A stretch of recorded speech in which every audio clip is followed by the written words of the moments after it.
Hello, everyone, and welcome to the Backstick Podcast. Now, you've noticed it's just me today. The boy Jammer is very busy. He's been flying across the US, meeting with clients and stuff, so we're not going to see him today. But I've been able to pull in the cavalry today. I got my boy Toby Sims here, just moved back to the US, now at Greenville, fresh from playing the season at Harrogate. Welcome to the Backstick Pod, my boy. How you doing? Thanks for having me, bro. Yeah, I'm good. I'm excited to have a catch up with you and be on air with you. So yeah, thanks for having me. Yeah, of course, man. Of course, of course. And obviously, we're just catching up off air. Obviously, we haven't caught up like this face to face in a while, but we always stay in contact, Yeah, messages on right. Instagram, Snap, Yeah, yeah, whatever, yeah. whatever it is. So, no, it's good to see you, man. And honestly, bro, I just want to start off by saying I'm proud of you, man. Thanks, Like, man. you've Thank you. definitely come a long way from those days we were playing together in the PDL. It was good at the time Yeah, in West yeah. Virginia. You're staying in that nasty house with about seven men. I remember, bro. I'll never. That's just the most memorable summer of my life for like so many different reasons, bro. Just it was Hilarious. ridiculous. Just staying in that house with no aircon in the middle of West Virginia, 35 degrees every day. Just it was. But they're the times that Hilarious. make you though, right? Like they're the times Literally.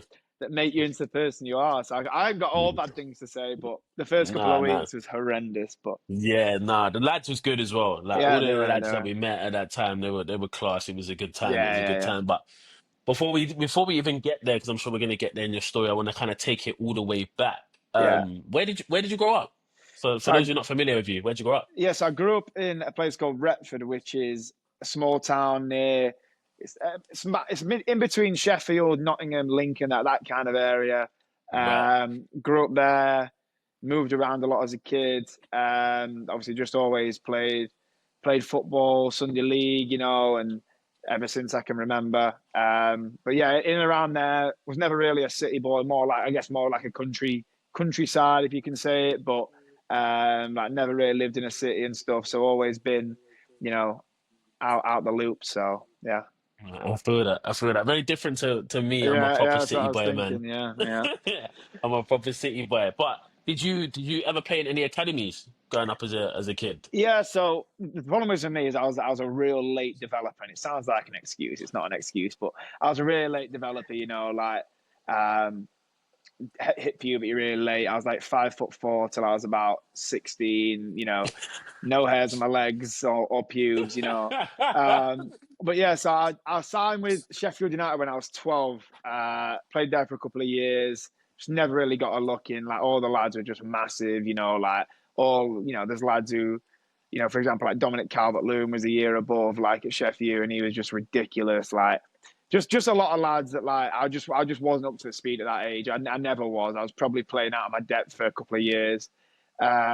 Left there, signed for Doncaster Rovers, 14 to the Scholar decisions, and then got released, which as I'm sure we'll talk about further on, it's a big thing for me to be able to go back and beat them now as a pro. But yeah, so then got released there at 16, didn't get a scholarship, was told I was too small, and the easy excuse they always give. They never really give a proper one at that age. And then went on to kind of play.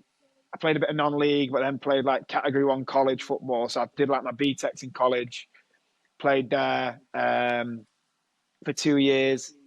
And yeah, really enjoyed it. I was looking back now, I'm actually glad I did that route rather than the scholar route, because a lot of YT scholars nowadays, they've never really got good things to say about it. You know what I mean? Like it's very, very, very cutthroat, very unenjoyable. So I was kind of feel lucky to be able to have the opportunity that I did after being released.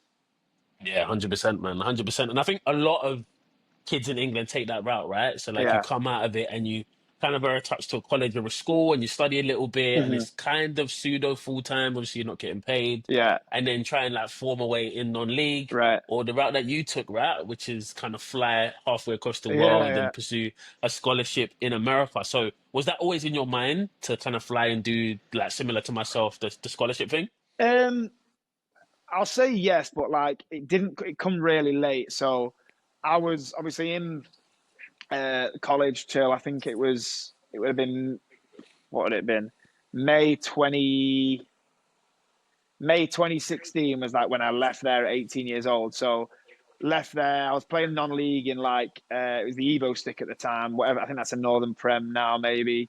Um, as a young lad playing, kind of had the opportunity to go that fall, so August 2016, and I just weren't ready. I wasn't ready. Like I had the opportunity to go to the same school that I ended up at eventually. But one of my best mates went, who Mitch Levi Lewis. Yeah. He went to the same school from the same kind of route as me. He played in the college that I was at, and he went out, and I was like, "Nah, I can't go. I can't leave home." I had a missus at the time, and you think the missus at 18 years old is the one, but obviously not. Yeah. But yeah, so I didn't want to leave. He gets there about a month later. I'm just playing non-league. I was actually working at the co-op at the time, which I actually enjoyed. Like, I'd recommend if you're looking for a job, the co-op is a great place to work. I know you're doing very well. Yeah. But yeah, so and then he called me about a month later and he's like, "Toby, you've fucked up here. Like, you need to get out. Like, you need to get out to America because you've made the worst decision you could ever make." So I quickly got back on the email to the coach and I was like, "Look, I think I made a bad decision. Is there any way we can work it out?" And I ended up making the move out in the spring of 2017, so January. So I came out. I was 19 when I came out, so it was a bit later than what the usual age of 18 is. So I was my first fall. I was 20, so I was a little bit late, but yeah, I wouldn't say it was always my aim. Obviously, as an 18-year-old lad in England, you're always thinking, "Oh, can I get that move from non-league to the football league or to the Prem or whatever you believe at that age?" But yeah, so it came all really thick and fast. But I'd say in the space of probably 6 months, I made that decision to do it. Yeah, sick, man. And yeah, I think we'll probably talk about this, but best decision I ever made, man. Yeah, Like, yeah. it's great the people you meet, like just the opportunities that it opens you up to. Yeah, I'll talk a little bit about myself. So yeah. I've always had it in my mind I wanted to go to America from probably about 16. Really? All right. Because my older brother was like really good. Like he was like one of the best players in his team at West Ham, was at West Ham for Right. 10 years, was like one of the best players in the country, got a bad injury during the scholarship, didn't end up getting a Yeah. pro, ended up getting a pro at Dagenham when they were in League One, and then going through the non-league scene. And I was Hmm. like, if my brother, who I know is like unbelievable, Hmm. is like struggling, Yeah. I'm probably gonna have a tough time Right. because I was Right. good. Right. Yeah. Yeah. Yeah. Because Yeah. I was Yeah. good, but Yeah. I wasn't as good. I wasn't as good as him, and I Right. Right. weren't Right. playing at West Ham for 10 years. But he, through his scholarship, found out about going to America. So I Uh was like, huh. okay. So I looked into it, and it was like, yeah, you can study. I was always been good in the classroom, Yeah. and you can play football. So I was like, cool. And then that's why I explored that route. Right. But yeah, we talked about earlier in the pod, but we ended up meeting. I guess that would have been in between your first and second semester, right? So that summer of Yeah. That would have been 2017. the first. Yeah. Bro, that. I mean, when I first flew out in the January 2017, I don't know what it was like for you, but when I left England on that day, I think it was probably the worst day of my life. Like, thinking back now, like how hard it was. Um, Yeah. and I remember like leaving my family at the airport, ever getting back, getting to JFK as like a layover. And I remember calling my dad and being like, "Look, like I can't do this. Can you get me a flight home? I don't want to go. Like I can't do it." And he was like, and the best words ever said to me was, "Toby said, go for a week, and if you hate it, I'll buy you a flight home." And I remember landing in Virginia, snow up to my knees in like January, and I was like, "What am I doing here? Like, what is going on?" But then, literally by like the end of that week, I was like, "I absolutely love it!" Like, and then obviously got to the summer, had the opportunity whether to stay or go home, and I was like, "There's no way I'm going home." So I'm Yeah. staying. Obviously, like I'd not played a fall, so like nobody really knew. I've not played any. I played a few games in the spring, which in America in the spring in college there's not really much. Yeah. It's a nothing really season in it really, but and that obviously I got the opportunity just to go to West Virginia where I met you and Joanne and Caleb, Yeah. and that was my first proper experience of America, you know. So Yeah, man. Yeah, and it was was sick, that man. your It was first sick. summer? Was that your first summer Yeah, league? that was my first summer league. So obviously, that would have been after my sophomore year. So I'd already played 2 seasons. Okay. Well, actually, I played my freshman year.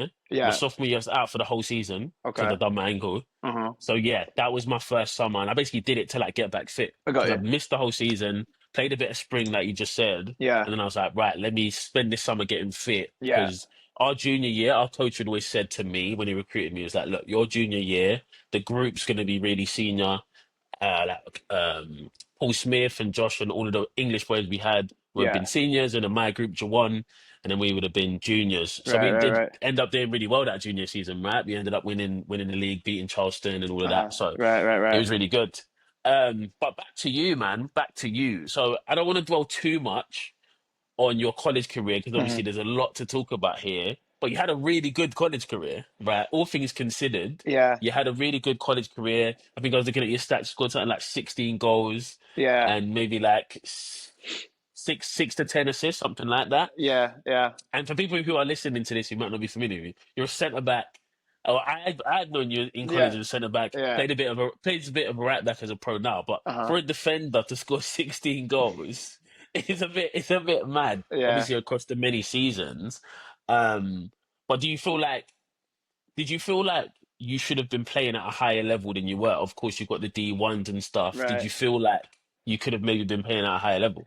I mean, I think after a period of time, like obviously, like I got, obviously you get a load of awards and whatever in America, like they give awards out for, you know, a lot of things. But I think, I think it was after my sophomore year, I kind of had like words of, you know, you can transfer, I can get you a full ride here, I can get you a full ride there. Like it was all verbal kind of stuff. Like there was never anything in thinking. And I think if I'd have gone to say, look, I want to transfer, I probably could have gone to a D1 and gone to a better school. But I loved where I was at, and I'm sure Hmm. you're the same. Like Yeah. even though it was a D2 and everyone, and I think the whole thing about D2 and D1 in America is ridiculous. Yeah.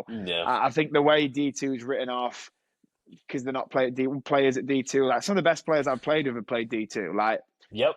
yeah, I think the way it's perceived in the footballing world in America in college, I think is ridiculous. But that's a whole other conversation to have. But I Yeah. think, yeah, I feel like I could have, but you know, my coach at Chuan was, amazing to me. I mean, he was like it sounds a bit cringy, but he was like a dad to me, and like the way he developed me as a person, as a player. Like he always said to me, "Look, stick with me. You'll get a pro. I'll get you a pro. Whatever. Stick with me. Stick with me."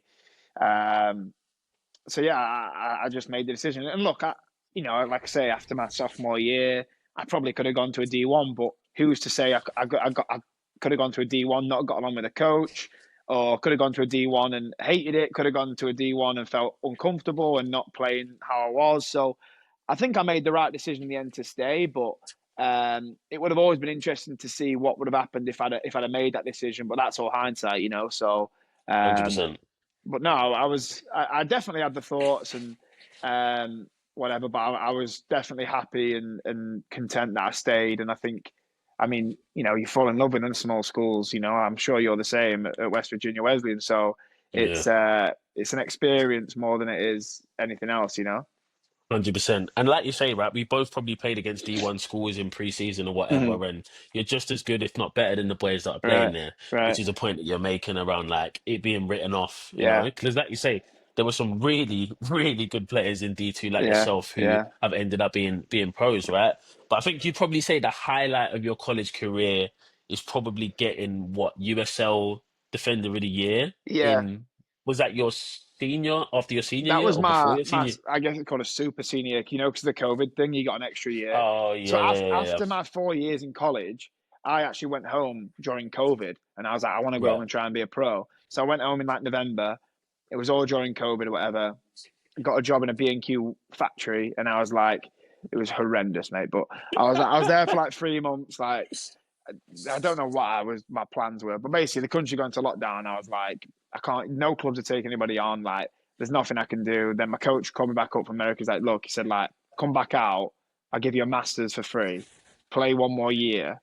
Have that the best year you can have, and then you'll get a pro at the end of it. And I was like, well, fuck it. I've got nothing to lose. Like, why not? Which again was another good decision. Well, probably the best decision I ever made, because who knows where I'd have been if I got stuck in England. I'd probably be like a supervisor at B&Q or something. Which is not there's nothing Nothing wrong wrong with with it. that. There's nothing wrong Yeah, with yeah, it, yeah. but I'd rather be here. Yeah, Um, very different to where you are today. Very exactly, different to where you exactly. are today. Um, so yeah, and then I came back out, and that was the year 2021. Did the USL 2 again at South Carolina United Bantams in Columbia, South Carolina, which loved. Like every summer I've loved. I think the summer if it weren't for the summers, I wouldn't be a pro now. That's for sure. Like if it weren't for playing summer ball and playing with the different players in different places and all, you're playing in front of fans that you don't even get in League Two in England. So Yeah, yeah, so that was the year I got National Defender of the Year, and that was kind of what that was. I'm sure we'll go into it, but that was how I kind of got into Pittsburgh just from that really one award. Because, like I say, right. D2 is written off. I mean, I think I'm a three-time D2 All American. Got Defender of the Years and all this, but that's the problem. It means nothing to anyone, and I think that's not just in it. That's not just talking off my back. Like I say, and you can agree with me. There's so many good players at D2 that just get written off because they have a D2 next to their name, which I think is ridiculous. But Yeah, um, 100%. but yeah, that summer was a big one for me personally, and obviously enjoyed it. So Yeah, I mean, if you even talk about my mate, right, who you just played against, Matt yeah, Bentley, played with me at Wesleyan for 3 years, mm-hmm. ends up transferring down to Missouri State, and I think he was in like the top five for the Herman, which is like Right, the soccer equivalent of the Heisman, scored like 20 goals or whatever it is. mm-hmm. So yeah, like we can do it at that level Yeah, as yeah, well. yeah. Um, but yeah, so you talked about obviously getting your pro at Pittsburgh. So Mm-hmm. you didn't get drafted. So how does that come Yeah. about? Did they reach out to you for a trial and you got to go out to Pittsburgh and prove yourself? Like how did it work? Yes, it was insane really because at the time, after that 2021 year, after I kind of graduated or whatever, I actually never graduated because I didn't finish my masters, but I just left the school and I stayed in America over Christmas. So I was like, look, if I go home, like I ain't gonna get back. Like there's gonna be Yeah. tough for me to get back. So I stayed, kind of speaking to a few agents. But again, like even at that point, which it still annoys me to this day, you're speaking to agents and you're on the phone to them and you go, "I'll play D2," and they just put they're not bothered. Like, and it's crazy. And that since then I've actually had some agents that turned me down, then actually reach back out to me. It's mental, bro. Crazy. But yeah, so I kind of just reaching out to people and I was fortunate. One of my coaches when I played one of the summer leagues had a link to Pittsburgh, and he said, "Look, Toby, like, let me just I'll stick your video in there, stick what your awards, whatever, and just see what comes of it." And they basically invited me to this invitational combine, um, and I think there's 60 players there. I was the only player from a D2 school out of the whole group, and it was just literally 2 days of just like who's taking these opportunities. Like it was just 11v11 constantly, lads just flying into tackles, whatever. And then after the combine, got a call like a few days later, and it was like, look, we want you to come in for pre-season. We're not giving you a contract now, but come in for pre-season, prove yourself with the guys, play a few games, see what comes up, kind of thing. And Dom, when I tell you, the first week of this pre-season, I have never in my life played as worse as that. Honestly, we get there, and I'm just absolutely shitting myself. I'm honestly like I was like because it was everything I'd ever worked for. You know what I mean? It was like Of first course. my first chance of ever being a pro, and I was just cacking myself, mate. Like I remember going in and just shaking. I'm like, Toe, what are you doing, bro? Like, grow up. And we trained the first week, and at the end of the week, the coach like called everyone who was like in pre-season, and we're all waiting in the waiting room. He's going for meetings or whatever, and he's gone, look, Toby, called me, and he's gone, look, Toby, he's gone, we don't care whether you stay or go. It's up to you. He said, I've released some lads, I've given some lads contracts, but if you want to go, you can go. Because he said you've been shit this week, but if you want to come back next week and actually like play to your potential and prove yourself, then you can do that too. But I'll leave it with you. And I'm thinking, fuck, like I've fucked this up. I've messed this up now. Like my only chance, I'm done. Yeah. And I thought, right, I'll come back next week. And then on the Thursday the week after, they offered me a pro. So Class. it was. I don't know what Class. changed in that week. Like I guess I just came back that next week with just like I've got note to lose now because they probably they don't want me anyway. So like if they turned me down at the end of this week, they didn't want me anyway. So it didn't really matter. So I just kind of came in, I think, with that attitude of like, there's no pressure. So Yeah. just kind of go in and do what you can, I guess. So, and that was And that. if I'm the manager as well, the fact that he's told you that Yeah. and he sees your face on Monday, he Right. must have been like, yeah, he's got a bit about him. Yeah. He's got a bit about him. Yeah. I think at the time I was more, at the time I was more like, I want to go back because I don't want to look like a knobhead. Like to all the other lads that were there, oh, Toby got fucked off, he's wank. Like I was just like, Yeah. I want to go back and kind of be like, oh no, actually, he asked me to come back. He asked me to come back, but he didn't. But no, it was definitely crazy. And like obviously as going in as my first pro opportunity and that, I was like, I kind of didn't want to let it go as easy as well. So it probably did help with what you say. Like, he saw me come back on Monday and was like, yeah, he means business kind of thing. But and obviously at the time, I mean, I'm grateful for him to not say, well, just go and not come back. So at least he gave me a bit of an opportunity to go and like prove myself, I guess. For sure. So, what was your mindset going into that season, right? Because although you've got the pro and I guess you've done the hard thing of getting the contract, Yeah. it's still a bit of an uphill battle, right? Right. Because Right. obviously you had this shaky start. Hmm. You're probably not the first name on a team sheet, so now Right. you're having to like really prove yourself. So, like, talk about the rest of the preseason and then going into the season. Like, were you starting by the time the first game came around? Were you off the bench? Like, talk a Right. little bit about that. So I mean, it was tough. I mean, Pittsburgh's known for being a tough place. Like you've got to be strong mentally to go there and do your thing because they expect high standards of you. And obviously, I've gone in as a rookie. There's lads that have been pros for 10 years. There's lads that have played in the USL, played whatever for years. So I kind of also went in after that, and I was like, well, look, now I've got the contract. I don't just want to like sit back and be like, right, I've done it now, because I've not. I've not done anything. It's all cliche to say, but I've not. I've got it. I've done what I kind of been aiming to do for 20. I mean, by the time I signed my first pro, I was 24. So for 24 years, I've been trying to do it, and I've done it. But what's the point in doing all this just to then take a back seat? Now I've got it, so I can, because I can put in my bio professional footballer, like, and then just not play again. Do you know what I mean? So like, Yeah, 100%. I kind of wanted to go with the attitude of like, well, let's actually make something of it. So I mean, yeah, preseason was tough. I played a few games in preseason. Did okay. I can't remember exactly. I didn't start the first few games. I was on the bench, I think. And the first game I actually started was in the US Open Cup, and the gaffer pulled me and he's like, "Look, Toby, you're playing right wing," and I was like, "What?" And he's like, you're playing right wing," and I was like, "All right," because initially, I guess I didn't say this. When they signed me, they were like, "We see you more as a right back, a right wing back, so we see you more as that." But even then, obviously, like you said, like I played centre back all the way up until that point. You know me as centre back. I'd not really played a bit. I played a bit of right back in pre-season, but then he's gone, "Look, you're playing right wing," and I was like, "All right, sound."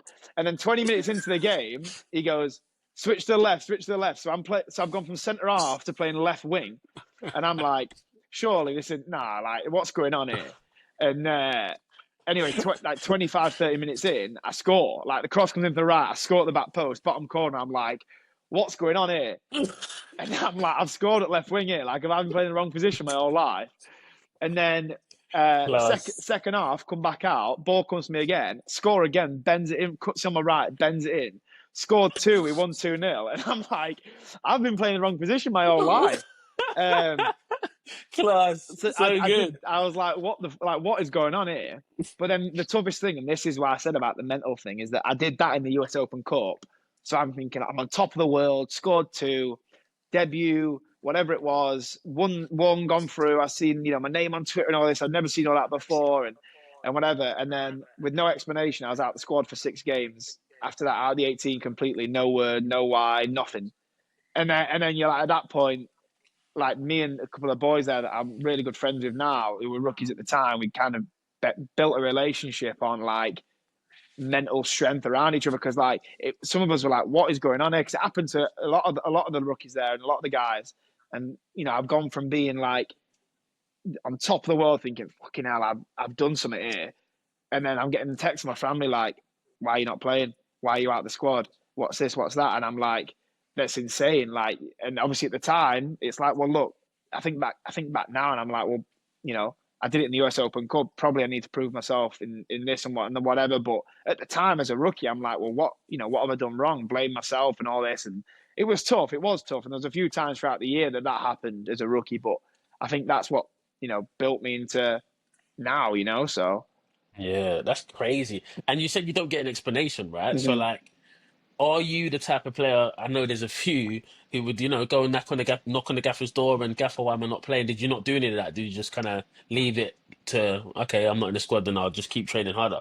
Yeah, I think at the time, like I was, I thought, well, as much as I want an explanation, like as a rookie, do I deserve one? In a way, Mm, like do I deserve to? If a guy who's been a pro for 4 or 5 years is not going and asking why he's not playing, why do I deserve to? Kind of thing. yeah. Um, so that I think that was kind of my mindset, and it was like one of them where as much as I wanted to, I think it'd benefit me more if I didn't. So I didn't for a while, and in the end, I actually did. Like maybe after like the fourth, fifth game, because I thought I thought I was training well, working hard. Why am I not getting there? And I went in. I was in there for like 2.5 hours with the gaffer, and he's kind of giving me an explanation, but he's kind of not. And you know, and what I took from it was at the end of the day, like you're gonna have ups and downs. Nothing's given. You need just because you've scored a couple of goals, you need to go and earn it every week and all this. So it was good. And I appreciated the explanation when I went and asked for it. But Yeah. it's tough. It's tough, definitely as a rookie, like you said, for the however many times, not knowing why. Like you question yourself, why am I not? What am I doing wrong in training? What am I not as good at as this guy is, kind of thing. And without an explanation, it's hard to know what to work on and focus on. So Is there if there's any like young pros, first year pros, rookie pros who are going through this same scenario, right? Where they feel like they've done something good, because I've heard it countless times from my mates who play yeah. football, right? You're doing something great, and then all of a sudden it just flips on its head and you're out of the team and you kind of feel iced out. Is there anything you would have done differently based on what you know now? Obviously, you're a little bit more of a seasoned pro. Is there anything Hmm. differently you would have done? Um, I mean, my first thought is I think everybody deserves an explanation. Like, I think you deserve a reason as to why you're not. Like, you know, I'm not asking for a sit down for 3 hours and you to, for a coach to ridicule my game and tell me. I'm just saying you're not in the squad because he's doing better than you right now. You're not in the squad because you've done it in the Open Cup, but you've been shitting. Like that kind of Yeah, thing, I think is always. I think everybody deserves that as on a respect level. I believe anyway. But obviously, sometimes you don't get that. And I think if I could have changed anything at that point, it would have just tried to stay as positive as I can, because I spent countless nights like beating myself up of why. But at the end of the day, it's out of my control. If I've gone into a game and scored two playing out of position, I'm not in the squad for the next 6 games. There's not really much I've done wrong that's in my control. All I can do now is mm, control the way I feel, control what I do off the pitch, control what I do in training every day, control how I conduct myself. Because I think one of the reasons when I went in to see the coach that he gave me was like, you don't seem approachable walking around the training ground.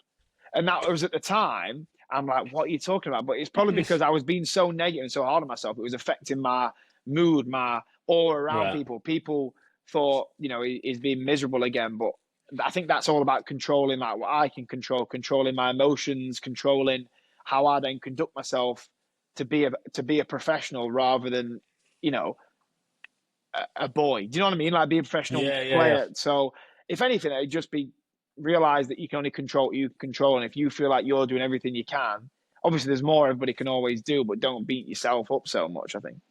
Yeah, no, that's very fair. That's very fair. So obviously things come to an end at Pittsburgh, and as we just wrap up this section, that how do you reflect on your time there? Positively, negatively? Obviously, it was your first pro, but Mm. obviously it seems like from a mood perspective, it was very Yeah. up and down. So like, how do you reflect on it just in general? Look, I think I played 16 games at the end of the season, scored three, had two assists. I think so. I was pretty happy with myself come the end of the season. Now, like you say, it'd been up and down mood wise. I mean, the guys I met at Pittsburgh, the friends that I've got for life there, like that they're one of the biggest things I take out of that I built them relationships up and whatever. But I think it was a year where I learned so much about myself and so much about the pro Mm, game that I felt like I was ready for wherever I was next, because I felt like I learned so much. Whether that be negative or positive, I feel like I took it all on board. Um, and I think going in as a rookie, playing 16 games, scoring, assisting in the USL champ, coming from a D2 school that everybody thinks is shit. I was by the end of the year, I was pleased with myself, and I think I look back on it positively because I think I made a good account of myself in Pittsburgh, and and whether that's with the players I played with, the coaching staff, the fans, whatever. I think I always gave a good account of myself with that's how hard I work, whatever in terms of that, just by the basics. So yeah, no, I was happy with it, and I felt like it definitely readied me for what was next. Yeah, sick. Which is a perfect segue into what was next, which is Yeah, did you you like heading you down like to I did Harrogate. that? You like I Yeah. did that? Are Thanks. you trying to take my job or what? What's going on?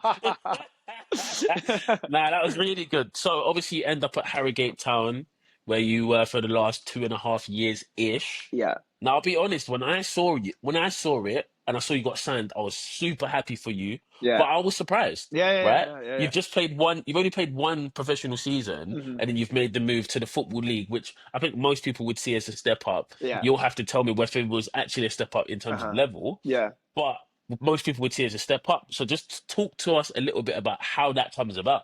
It was honestly it was insane. I've gone home after Pittsburgh. I wasn't going back to Pittsburgh.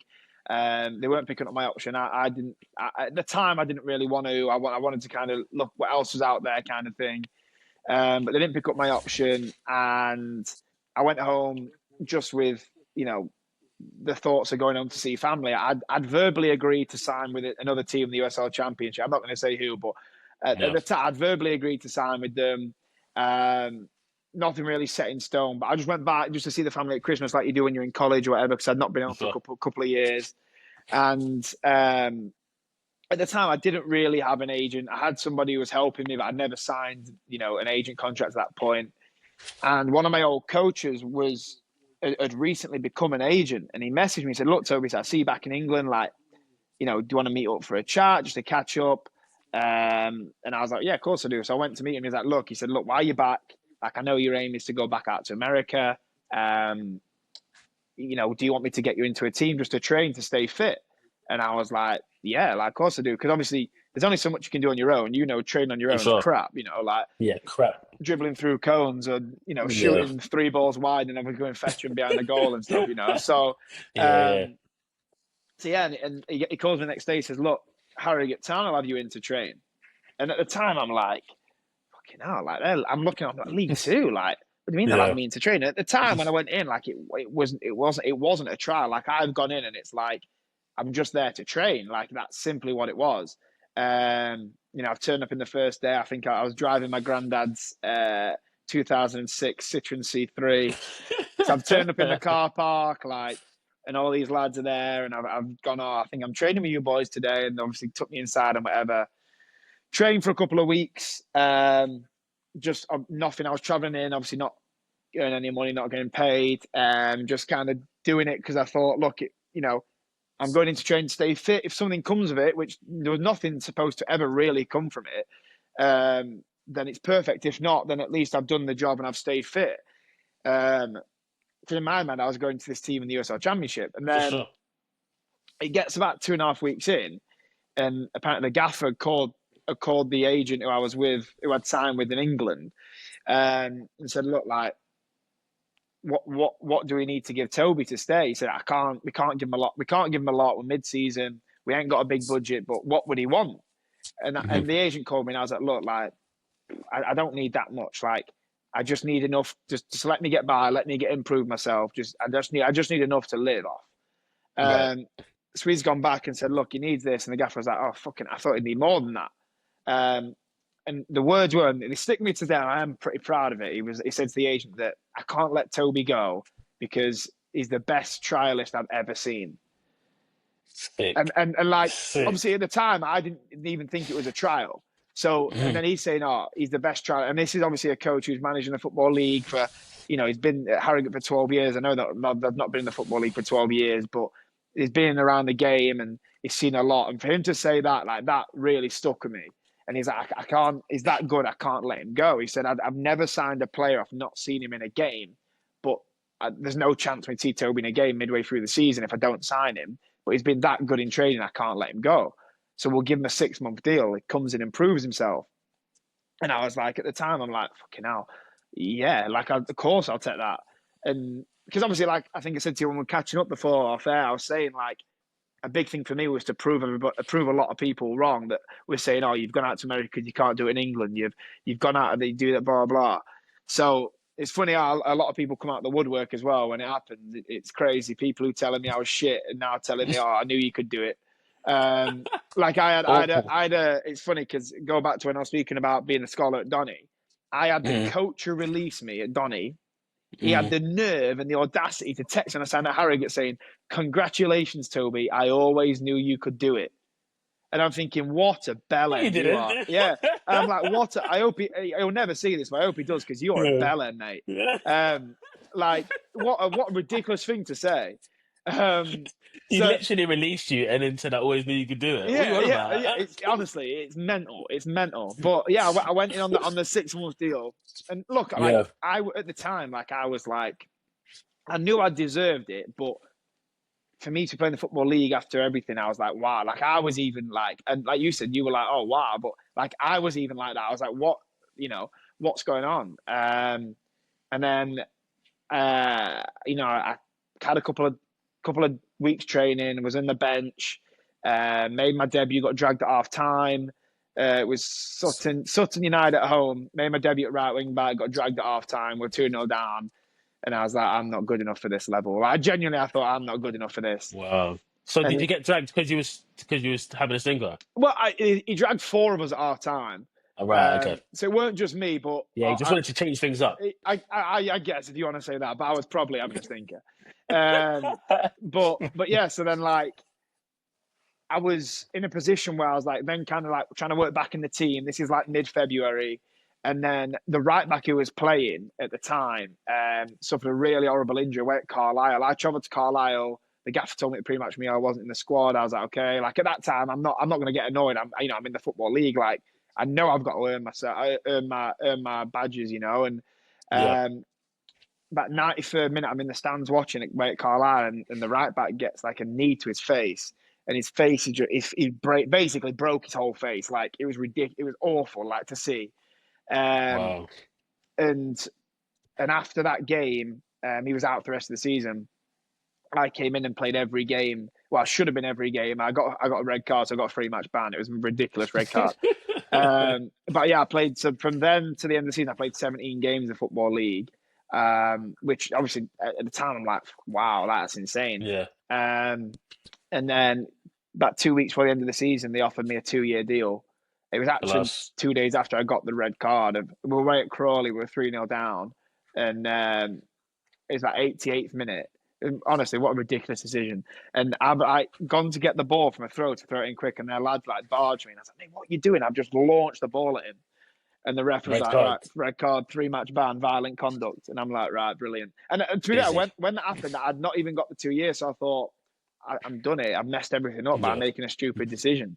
Right. But I was fortunate and grateful enough to get a 2 year after that. And then that's, that takes me up to a few months ago. Yeah, So sick man. What a story. What a story. I just want to take it back to the trial, yeah, right? yeah. Like I know you, right? Even from chaos days, you Mm, take things really mm. seriously. Like you're super competitive. Is that just the energy that you brought in that trial that they saw and they were like, yeah, like we have to sign this guy. I Like, what do think you think it was? I think so. I think it was just like I'm the type of guy. I'll block a shot on wherever. Like I'm throwing my body. Like I'm making slide tackles when people probably wouldn't do it. I'm putting my head in where it hurts, and I think it was just the energy I brought. Like I was nowhere near the best player there. And when I say that best trialist, I'm not. I don't think he's talking about talent. Yeah. Because there was some unbelievable players. I was definitely not the most talented footballer there, but I think it was just the energy I brought, the attitude. I did the basics well. I came in and kind of tried to like, I'm not lead, but I came in and wasn't just quiet. Do you know what I mean? And I think that probably stood out to him. But I think definitely the energy to always win, like you say, the competitiveness and that I've always had and I still have to this day. I think is probably what kind of stood out. But obviously, like I'm going into there with like guys that have played in the Prem. There's guys that have played in the Champ. There's, it's a mental setting for me going from playing, away at fucking Southern Wesleyan University to then going to play there. So Yeah. But yeah, I think that was probably it. But like I say, them words that you said will probably stay with me for forever. I'll be honest. I'm pretty proud of it. Yeah. So at what point did you think, yeah, I'm a League Two footballer? Because you remember, right? You talked about your debut, getting dragged and Uh, thinking, oh, I'm out of my depth. Then obviously you play a bunch of games and get the red card. You think you're not going to get the Connie. yeah, Then you end up getting the 2 years. Is it that next season when you start playing again that you think, okay, cool, like yeah. I deserve to be at this level? I think so, and I think I'm way too hard on myself. Like I go into a lot of games thinking I'm not good enough to be up to a certain point. But then you talk the next season. I started the season really well. I had a really good preseason. Played the first 8 games, I think, and then stupidly in training. So there's me and this other right back called Kane Ramsey. He's an absolute. I don't know if you know him, but he's an absolute baller. Like he's at Charlton now, absolutely smashing it in the Champ. Like he's a joke. Um, so I don't want to look. I'm not bad mouthing him at all, but at the start of that season, I've come in playing right back, and he's out the squad. And I know the whole. He's an absolute joke. So I'm like, if I'm keeping out the squad, I've got to have something about me here. Yeah. And then 8 games in, training just after any normal day, we go into a small sided game. Gaffer says, "Who wants to play an extra game?" And because I'm busy and Obed, I've gone, "Yeah, me." And in this extra game, I've smashed my head, got a concussion. Then so now obviously I can't play. Kane Ramsey's come in, absolutely smashed it. I mean, fucking fair play to him. Smash it for the rest of the season. And then me and him are kind of gone back and forth a little bit. 2 months after that, I'd found out I had a fracture in my spine. So I was out for 7 months that second year. So he's obviously come in, smashed it, played all that time, um, and was ridiculous, like ridiculously good. But I've not even got the chance because I had a fracture in my spine. I was out for 7 months. In the end, I had injections in my spine. I had an epidural in my spine. Was horrendous. So not even in that second season, really. No, I didn't really because I never really got a chance to show myself. I only came back I came back fully fit that season, the second to last game, and then I Right. started the last game. So the second, I think I made 10 appearances in my second season. So even after the second season, I'm like, I don't know. I've not played a consistent really run of games. I mean, I played the one the first 6 months, but whatever. So I came back this last season just gone, and it was a be all and end all really for me because I needed to have a consistent year because obviously at the time going to start the year, I wanted to stay in England. So I wanted another deal. I wanted to get another team in England, whatever it was. So I knew I had to come in, and I was fortunate enough, and I worked hard, and I played 46 games by the end of this season. So, um, you know, I'm sure we'll speak about it, but played some massive games this past season. And I think at the end of it, I think I finished with 86 appearances, I think, for Harrogate, Wow. 76 in the Football League. So, Yeah, amazing, man. Amazing. Let's talk about it because obviously there's some big clubs in League Two, right? mhm. So let's talk about like what are some of your favorite away stadiums that you got to play in, crowds that you got to play against, Yeah, like moments from the season, obviously goals and all of that. yeah. Let's go into it. I mean, well, I'll be honest, my first goal was Rochdale at home. At the end of them first 6 months, so at the end of that half season, I Right. scored my first goal, Rochdale at home. That was unbelievable. Like my first goal in the Football League was an unbelievable feeling. Um, but yeah, I mean, there's massive teams, bro. Like Bradford away, they get 20,000. You're playing like Swindon away. I don't know why, but people say, "Oh, Swindon away is a really good one. They've got really good support." Grimsby away, but the thing is in England is like fans of clubs in England, that's their life. Like it's Yeah. everything to them. So the passion, the sound, like the noise, like you go to games, you can't hear yourself think, and you get used to it by the end. But at the start, I was like, fucking hell, like this is ridiculous. Yeah. Um, so there was a lot to kind of go through. Yeah. So Yeah. like obviously Dom, like fans at this level, like the passion and it's their life. Like they love the football club. It's every Saturday, every Tuesday night, they're at every game. So the passion you get from the fans, and when you're playing games and the sound from the fans, and it just means a lot to people there. So you can tell. So when you're playing in front of 20,000, it's ridiculous. And I mean, like I say, there's a lot of big clubs. But I mean, this last year we played Leeds away in the FA Cup at Ellen Road. And Dom, like when I tell you, mate, like that, this was the best day of my life. Like 40,000 people playing at Ellen Road. It's sold out. My family's there. My missus was over at the time. You know, all my friends are there. You know, we took 4,500 to Leeds. But you're playing at a stadium that like you watch on TV. You're playing on FIFA. Like it's Historic, bro. bro. Crazy. It was the like. All I remember like when it got drew like that we were playing Leeds. I was sat there watching it and all these Prem teams have come up. It's like Man City, like Salford got Man City away. Like there's Man U, there's all these. And we could have got anyone. We could have got Liverpool. We could have got, excuse me, Newcastle, Man City, whatever it was. And all the Prem teams went. And it came up Leeds United at home. And I'm thinking, wow, like this is our last one to like play at like a big, Yeah, historic yeah. place. And we got it. And I was like, I have to play in that game. Like I have to be playing in that game.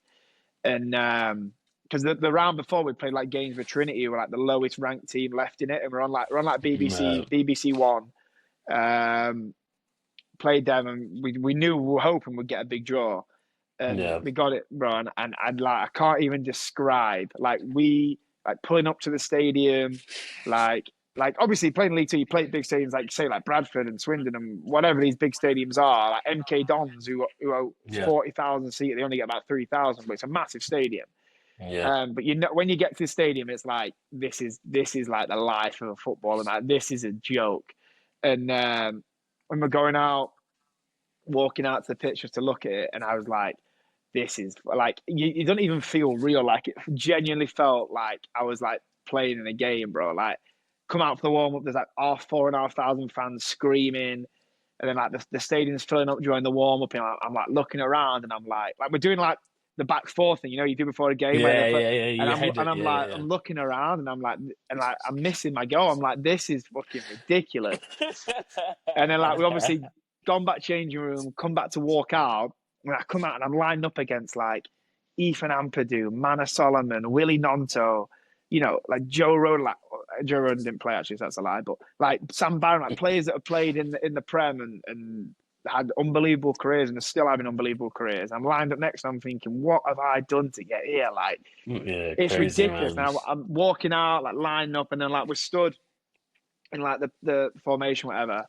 And obviously the Leeds fans sing like marching on together, right? And it's like ridiculous. And I stood there and I was thinking, I feel like I'm playing on FIFA here. Like I feel like I'm Yeah. controlling myself and like be a pro on FIFA. Like it's unbelievable. Yeah. But yeah, that was with like I'm marking Mana Solomon who's on about 80 grand a week at Tottenham on loan at Leeds, and he's just chopping me up every 5 minutes. But no, that was everything for me. Like that justified to me why I went back to England. Like that was the justification of like you did it for reasons like this, 100%. As much I'm 100%. not playing down anything else, playing the football league, and because that's still a thing that millions of kids want to do, and it's a what's the word I'm looking for?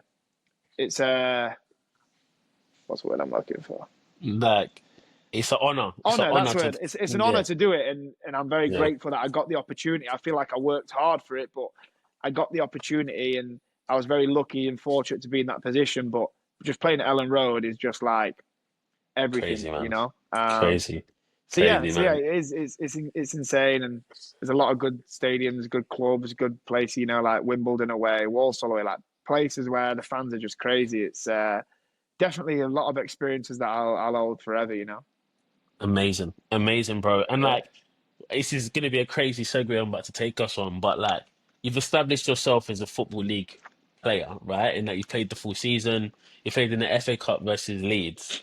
It feels like you've arrived.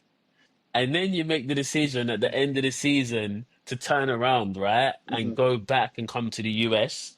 And obviously we spoke a little bit off air about, Yeah. why. And I could definitely understand why. But for those who would have seen, you signing for Greenville after being at Harrogate, Mhm. again, it probably was that similar shock that people had when you first got Right, signed. right, right, right.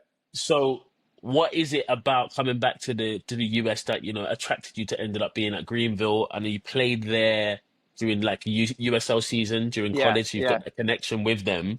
But like, what is it about coming back and playing in the US that attracted you to it? I mean, look, like it was always a tough decision to make. I kind of made the decision in my mind, um, maybe a couple of months before the end of the season. But obviously, I wanted to make sure I finished the season strong. And at the time, we were battling relegation, so I wanted to make sure I did everything I could to make sure the club stayed in the Football League. So I wanted to leave the club in a better place than when I came. So I didn't want to leave on a relegation or whatever. So I wanted to make sure I was, giving my all until the end, I guess. But yeah, I went in with a gaffer about a month before the end of the season. I told him, and he was understanding. He was great with me. He said, "Look, nothing changes on our end, but you go with our best wishes." And the whole transition, they were fantastic, and I've not even got one bad word to say. But yeah, I think that one of the biggest factors is my missus. We were doing long distance ever since I went back, so I only met her in August of 22, and I left in November 22, and we did long distance ever since then. So that was hard. Being at the age I am, 27, and she's 29, and wanted to be closer together to, go to the next stage of our lives, marriage, kids, whatever. And that can't be done long distance. It's hard. I just think the lifestyle, I think, the life you get, like, I can get back from training here at 11 a.m. and go and sit by a pool. Do you know what I mean? Like you Plus, can't do that in England, and, yeah, and a lot of big people in my life are in America. So as much I've got my family in England, my family will always be there. And like I said to you off air, I'm not the biggest family guy. I've kind of been very independent since I came out to America, and I've continued to be. But I think I'll be honest, and this can sound really cringy, but I just knew it's where I was meant to be. Like it's just where I'm meant to be. I'm not supposed to be in England. I know I'm not. And look, like I was telling you off air, like I had some good opportunities to stay in England. Harrogate offered me a new deal. I had some other opportunities to stay, but it was never about anything else other than my happiness and my missus' happiness. And I obviously want to continue my career and go as high as I can in America and go as far as I can, and I'll do that. Um, yeah, but I also wanted to make sure my life and my life outside of football was right as well as the football itself. So um, yeah. I that really was respect that. I yeah. really respect that, because I think as a footballer, you're often chasing like the shiny thing, right? Hmm. Like, what's the biggest club I can play for Right. so I can be like, I play in the Champ, or I play in Yeah. League One, or I play Hmm. for this team, or Yeah. I earn this much or earn that much. But for you to say, you know what, football's really important to me, but my life's also really important to me. Hmm. And like, how can I make the two things work? And I really respect that because I think not many people have that view, right? I actually think what you've done is really smart because it's longevity. Football's only a small portion of your life, and Right. like you're trying to set yourself up for the long haul. So I really respect it, and like it just shows your mindset as well. Of like you don't really care what people think, No, right? no, Because no. I'm sure there are some people who are like, why would you do that? Why would you Yeah. Yeah. move? I'm sure you've had all these negative Nancy's Yeah. Yeah. who Yeah. it's not their life, so like leave me alone. Exactly. But like I really Exactly. respect you just being like, yeah, this is what I want to do for my life, so I'm gonna do it. Yeah. I think no, I do appreciate that, and I think it's nice to obviously hear that you like understand, and I'm sure people do. But I have why have you done that? It's such a bad Yeah, decision for your career. But people don't know that you know, 6 days a week in England, I was miserable, hating being in England because it's just not where I'm supposed to be. I'm there on my own. My missus in the other side of the world. A lot of my friends are over here. Um, it's not as what it seems like on the surface. Obviously, playing on a Saturday and training, whatever. Like I was saying, I was grateful for it. I never took it for granted. But at the end of the day, whenever I wasn't playing football, I was miserable. So to me, that doesn't add up to a happy life. So and I do also think, and you'll agree with me on this, is people think, oh, he's gone to America, that's his career done. It's not, because all football here are doing is growing and growing and growing, getting bigger and bigger and bigger. There's teams, there's money, there's big players coming over here. There's this, that, whatever level it is, whether that's USL one, whether that's Championship, whether that's MLS. There's a new league coming. Like it's growing and growing and growing. And for me, I think it's the best place to be because like I say, not only am I the happiest I've ever been outside of football, but I think when you're the happiest you've ever been outside of football, that reflects in your performances and the way you are every day. So I personally think it's the best decision for my career to do this now anyway. So, I you agree. know, I agree. I agree. And it sets you up even like long term, right? Like if you still want to be involved in football, like you say, it's really growing in America. So Yeah, like if you yeah. wanted to have coaching opportunities and stuff, like being here right now with the World Cup next year, Hmm. like it's good timing. It's really, really, really Yeah, good timing. yeah.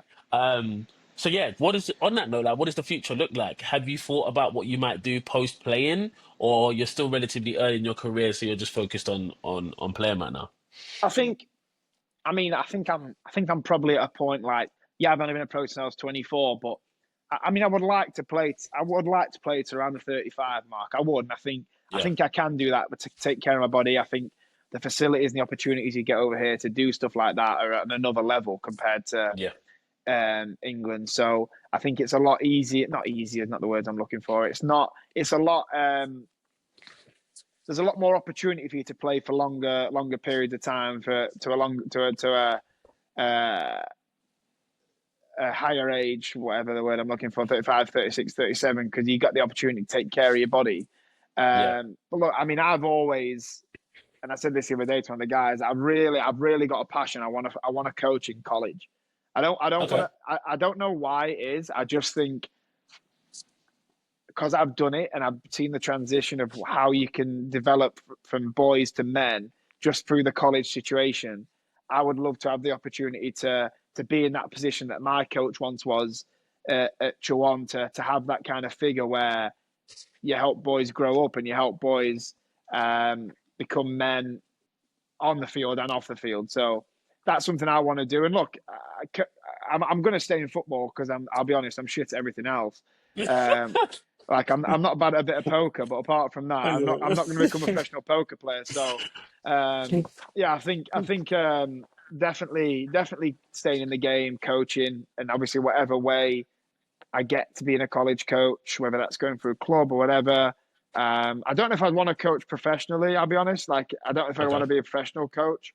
Now, don't quote me on that because I don't know. But Yeah, of course. I would definitely. My aim is I would love to become a college coach, and I think that is definitely what I want to do post career, and that's kind of my aim. Sick, sick, sick. Well, I think that's a great place for us to kind of stop. Now, I do have a segment that we have on this show. It's quick Mhm. fire. It's called Extra Time, where I'm going to ask you four questions. Okay. The four questions are: first, who is the best player you've played with?